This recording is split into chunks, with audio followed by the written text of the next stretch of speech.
just listen to me.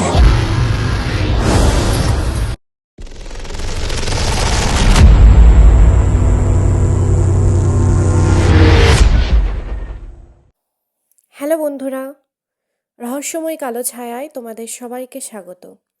চলে এসেছি আজকে আরেকটা নতুন গল্প নিয়ে।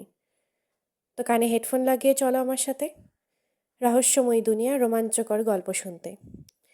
গল্প পাঠে আমি পায়েল, ক্যামেরার সঙ্গে রয়েছে ডিজে। শুরু করছি আজকের গল্প। তোমরা কনারকের নাম নিশ্চয়ই শুনেছ। কনারক হচ্ছে একটি জায়গার নাম, পুরী থেকে প্রায় 18 মাইল দূরে। সেখানে খুব পুরানো একটি ভাঙাচোরা সূর্য মন্দির আছে। মন্দিরের বেশিরভাগ এখন ভেঙে পড়েছে বটে, কিন্তু যেটুকু এখনও দেখতে পাওয়া যায় তা এত সুন্দর যে পৃথিবীর সব দেশকে দর্শকের দল আসে সেখানে মহা আগ্রহে। কনারক ও পুরী ধামের মাঝখানকার 18 মাইল জায়গাটাকে মরুভূমি ছাড়া আর কিছুই বলা যায় না। এদিকে মরুভূমির একদিকে দাঁড়িয়ে আছে জগন্নাথের মন্দির, একদিকে আছে কর্ণাটকের সূর্য মন্দির, একদিকে দেখা যায় অনন্ত সমুদ্র এবং আরেকদিকে আকাশের সীমারেখা পর্যন্ত চলে গেছে অনন্ত বালির প্রান্তর। এই বালুকার রাজ্যে ছোটোখাটো একটি বন জঙ্গলের শ্যামলতা পাওয়া যায় কেবল কর্ণাটকের ভাঙা দেওয়ালের আশেপাশে। এই বন জঙ্গলের মধ্যেই একটি সরকারি ডাক বাংলো আছে। আমি যখন সেই বাংলোয় গিয়ে আশ্রয় নিয়েছিলাম তখন সেখানে এক তান্ত্রিক সন্ন্যাসীর নির্জন আশ্রমও দেখেছিলাম। বাংলোর ভিতরে দুখানি শোবার ঘর, তার একটিতে ছিলাম আমি আর আরেকটিতে অন্য এক লোক দখল করেছিলেন। পরে তার সাথে পরিচয় হয়েছিল। তার নাম পূর্ণবাবু, কলকাতার কোন এক কলেজের অধ্যাপক। এখানে এসেছে কনারকের মন্দির দেখবার জন্যে। কনারকের মন্দির থেকে খানিক তফাতে এগিয়ে গেলে পাওয়া যায় চন্দ্রভাগা নদী। একদিন সন্ধ্যার কিছু আগে আমি এই নদীর ধারে বেরিয়ে বেড়াচ্ছিলাম। হঠাৎ আমার পায়ে কিসের একটা ঠোকর লাগলো। হেঁট হয়ে দেখি বালির ভিতর থেকে কি একটা জিনিসের আধখানা বাইরে বেরিয়ে রয়েছে। খানিক টানাটানি করতেই জিনিসটার সবখানাই বেরিয়ে পড়ল। ভালো করে পরীক্ষা করে বুঝলাম সেটা হচ্ছে অদ্ভুত আকারের এক বাঁশি। অন্যমনস্কভাবে সেটাকে হাতে নিয়ে আমি আবার বাংলোর দিকে ফিরে গেলাম। যখন বাংলোর খুব কাছে এসে পড়েছি তখন কেন জানি না আমার মনে হলো একবার পিছন পানে ফিরে তাকানো উচিত। সঙ্গে সঙ্গে ফিরে তাকিয়ে দেখি নদীর ধার থেকে একটা মানুষের মূর্তি হনহন করে আমার দিকে এগিয়ে আসছে। তার যেন খুব তাড়া, অথচ সে কিছুতেই তাড়াতাড়ি আসতে পারছে না। সন্ধ্যার আসন্ন অন্ধকারে মূর্তিটাকে স্পষ্টভাবে দেখা যায় না, অথচ তাকে ভালো করে দেখবার জন্যে মনের ভিতর একটা অকারণ কৌতূহল হতে লাগলো। বাংলোর ঘরের ভিতরে বসে বাতির আলোতে বাঁশিটাকে ভালো করে পরীক্ষা করে দেখলাম বাঁশিটা মোটেই একালের নয়, তামার বাঁশি, এবং বয়সে হয়তো কনারকের মন্দিরের মতনই সুপ্রাচীন। তার গায়ে অনেকগুলো যেন অক্ষর খোদাই করা রয়েছে, কিন্তু সেগুলো যে কোন ভাষার অক্ষর কিছুই বোঝা গেল না। সেই সেকেলে বাঁশিটা এখনো বাজে কিনা দেখবার জন্য তার রন্ধ্রে একবার ফু দিলাম। আমার সেই সামান্য ফুয়েই বাঁশিটা হঠাৎ আশ্চর্য তীক্ষ্ণ ও তীব্র স্বরে বেজে উঠল। বাঁশি যে এত জোরে বাজতে পারে সেটা ছিল আমার কল্পনারও অতীত। অত্যন্ত চমকে হঠাৎ বাঁশিটা টেবিলের ওপরে রেখে দিলাম এবং সঙ্গে সঙ্গে শুনলাম একটা এলোমেলো ঝোড়ো হাওয়া বাইরে থেকে ঘরের ভিতরে ঝাঁপিয়ে পড়ল। বাতিটা গেল নিভে। জানলা বন্ধ করে আমি আবার বাতি জ্বাললাম এবং তারপরেই শুনলাম ঘরের দরজায় কে যেন করাঘাত করছে। আস্তে আস্তে উঠে দরজা খুলে দিলাম। আর একটা ঝোড়ো হাওয়ার দমকা এসে ঘরের ভিতরে ঢুকে পড়ল, কিন্তু দরজা খুলে কাউকে দেখতে পেলাম না। ভাবলাম আমারই মনের ভ্রম। দরজায় শব্দ হয়েছে হাওয়ার জন্যেই। সে রাত্রে হাওয়ার জোর ক্রমে বেড়ে উঠতে লাগলো। দরজা জানালায় ক্রমাগত ঠেলা মেরে পাগলা হাওয়া কেবলই যেন ঘরের ভিতরে আসতে চায়।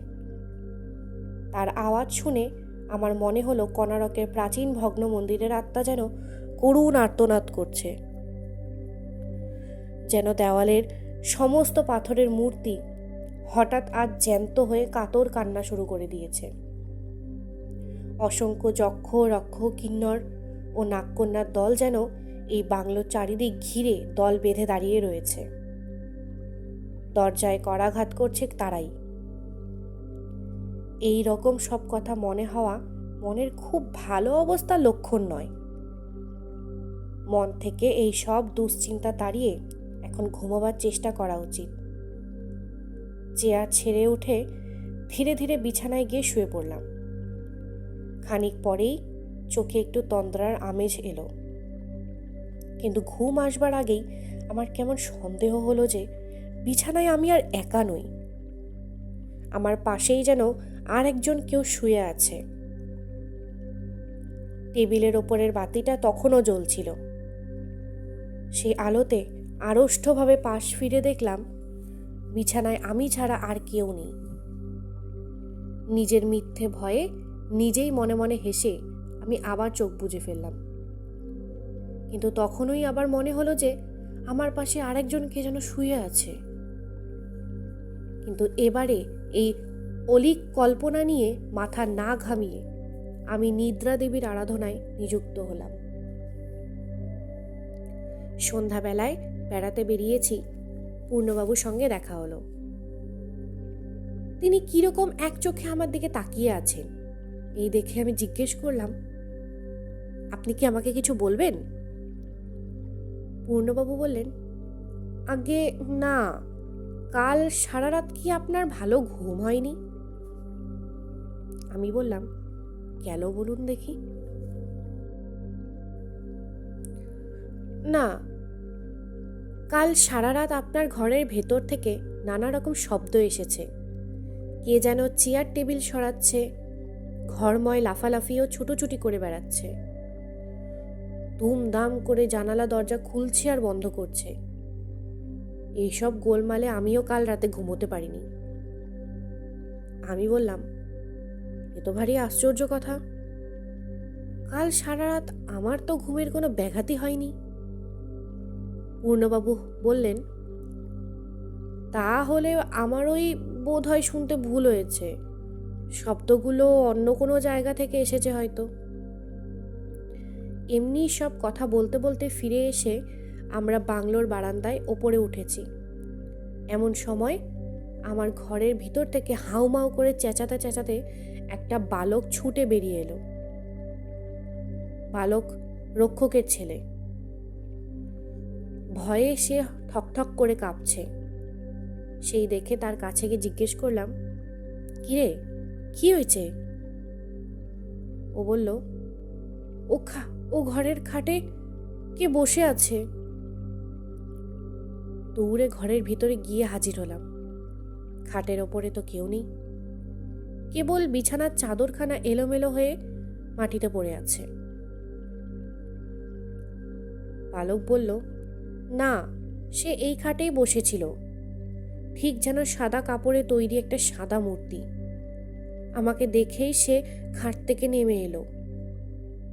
পূর্ণবাবু বললেন, বোধ হয় এখানকার কোনো লোক চাদর মুড়ি দিয়ে ছেলেটাকে ভয় দেখিয়ে আবার পালিয়ে গেছে। আমারও মন তাই বলল, ঠিক আছে, তাই হবে হয়তো। সেদিন সন্ধ্যার পর টেবিলের ধারে বসে বই পড়ছিলাম। হঠাৎ চোখে পড়ল সেই তামার বাঁশিটা। এই ছোট বাঁশিটা কাল কিরকম জোরে অস্বাভাবিক স্বরে বেজে উঠেছিল সেই কথা মনে পড়ল। এমন অদ্ভুত গড়নের বাঁশিও তো দেখিনি কখনো, এমন তীব্র আওয়াজও কখনো শুনিনি। বাঁশিটা আবার তুলে নিয়ে বাজাবার চেষ্টা করলাম। একটা ফু দিতেই বাঁশিটা এমন জোরে বেজে উঠল যে আমার কান যেন ফেটে গেল। পর মুহূর্তেই বাইরে থেকে একটা বিষম ঝোড়ো হাওয়া হু হু করে ঘরের ভিতর ঢুকে পড়ল। আলোটাকে দিল নিভিয়ে। ঘরের জানালা বন্ধ করে আলোটা আবার জেলে অবাক হয়ে ভাবতে লাগলাম, বাইরে কোনো দুর্যোগ নেই, তবু আচমকা এমন ঝোড়ো হাওয়া জাগে কেন? কালও এই ব্যাপারটা ঘটেছিল, আজও তাই। খাটের দিকে চোখ গেল, বিছানার চাদরখানা আপনি আপনি গুটিয়ে যাচ্ছে। এও কি সম্ভব? নিজের চোখকে বিশ্বাস হলো না। চোখ দুটো দু হাতে রগড়ে ভালো করে আবার তাকিয়ে দেখি, খাটের ওপরে পা ঝুলিয়ে বসে আছে এক কিংভূত কিমাকার মূর্তি। ধবধবে কাপড়ের মতো সাদা তার দেহ, তার হাত আছে, পা আছে, মাথা আছে, কিন্তু চোখ, নাক, ঠোঁট কিছু দেখা যায় না। কি ভয়ানক! মূর্তিটা উঠে দাঁড়ালো, দুদিকে দু হাত বাড়িয়ে বাঁধো বাঁধো পায়ে কি যেন ধরবার চেষ্টা করছে। তার ভাবভঙ্গি যেন অন্ধের মতো, কিন্তু সে কি খুঁজছে, কাকে খুঁজছে? আমাকে নয় তো? এ কথা মনে হতেই দারুণ আতঙ্কে আমি চেয়ার ছেড়ে উঠে দাঁড়ালাম। সেই শব্দ পেয়েই অন্ধ মূর্তিটা বেগে আমার দিকে আসতে লাগলো। আমি এক লাফে দরজার কাছে এসে পড়লাম। পাগলের মতো দরজা খুলে বাইরে বেরিয়ে চেঁচাতে লাগলাম, রক্ষা করো, রক্ষা করো আমায়! চারিদিক থেকে কত পায়ের শব্দও পেলাম, পূর্ণবাবুর গলাও শুনলাম। ব্যাপার কি মশাই, কি ব্যাপার? দু হাতে চোখ চেপে মাটির ওপর বসে আকুল স্বরে বললাম, ঘরের ভিতরে সে সাদা কাপড়ের মূর্তিটা। সকলে ঘরের ভিতরে গেল। পূর্ণবাবু উচ্চস্বরে বললেন, কই, কেউ তো এখানে নেই। হতভম্বের মতো আমি ঘরে ঢুকে দেখলাম মূর্তি অদৃশ্য হয়েছে। মেঝের ওপরে দরজার কাছে বিছানার চাদরখানা গড়াগড়ি দিচ্ছে। এমন সময় কনারকের মাঠে সেই তান্ত্রিক সন্ন্যাসী এসে হাজির হলেন। ঘরের ভিতরে ঢুকে বললেন, কি হয়েছে, এখানে এত গোলমাল কেন? বলতে বলতে তার চোখ হঠাৎ টেবিলের ওপরে পড়ে থাকা খানিকক্ষণ স্থির হয়ে রইল। তারপর তিনি এগিয়ে গিয়ে টেবিলের ওপর থেকে আমার তামার বাঁশিটা তুলে নিয়ে সেটা গম্ভীরভাবে ঘুরিয়ে ফিরিয়ে দেখলেন। তারপর বললেন, এটা এখানে কেমন করে এলো? আমি বললাম, ওটা আমি চন্দ্রভাগা নদীর তীরে কুড়িয়ে পেয়েছি। সন্ন্যাসী ঘরের ভিতর থেকে বেরিয়ে যেতে যেতে বললেন, এ বাঁশিটাকে আমি সমুদ্রে বিসর্জন দিয়ে দিতে চললাম। এ হচ্ছে জাদুকরের অভিশপ্ত বাঁশি, এ অমঙ্গলকে ডেকে আনে। তো বন্ধুরা, কেমন লাগলো গল্পটা আমাকে জানাও। আর আজ আমার গলাটা একটু ভারী ভারী আছে, তো আজকের দিনটা প্লিজ ম্যানেজ করে নিও। আর কমেন্ট করে আমাকে জানিও যে তোমাদের গল্পগুলো কেমন লাগে।